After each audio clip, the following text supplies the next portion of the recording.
this bill is the Iran Divestment Act of 2012. It is sponsored by Speaker Sheldon Silver, Assembly members Farrell, Canestrari, myself, and many others. And its provisions are authorized by the Federal Comprehensive Iran Sanctions Accountability and Divestment Act of 2010. Both this bill and the Federal Act respond to the continuous and increasingly belligerence of the government of Iran. The International Atomic Energy Agency and the United Nations Security Council have repeatedly criticized Iran for its attempts to obtain nuclear weapons in violation of the Nuclear Non-Proliferation Treaty, of which Iran is a signatory. Several nations, including the United States, have imposed sanctions on Iran in an attempt to halt this threat. The government of Iran has blatantly disregarded human rights, to be sure, and democratic principles, to be equally sure. The Iran Sanctions Accountability and Divestment Act of 2010 expressly authorizes state and local governments to prohibit state and municipal contracts with companies that conduct substantial business with or invest in Iran's nuclear, or rather Iran's energy sector.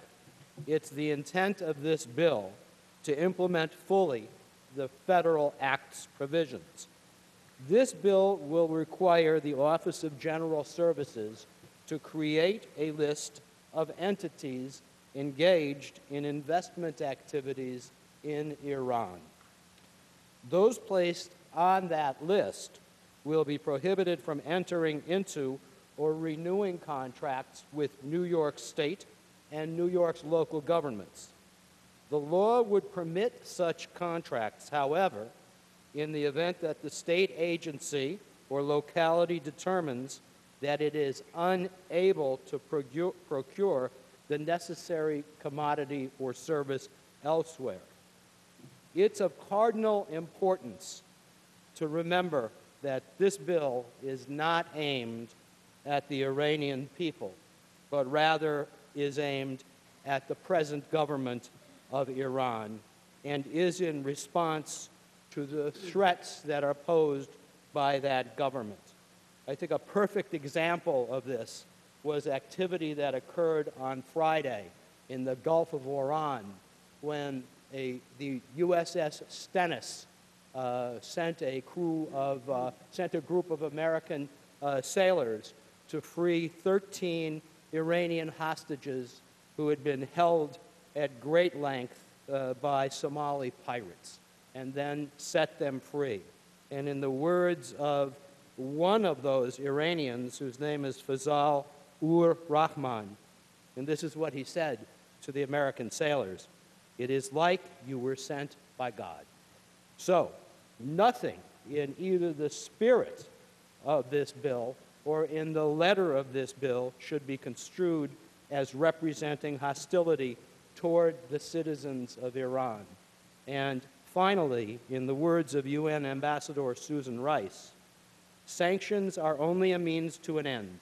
Our ultimate goal is to ensure that Iran enters into full compliance with all its international nuclear obligations and takes the steps necessary to resolve all outstanding questions on that score.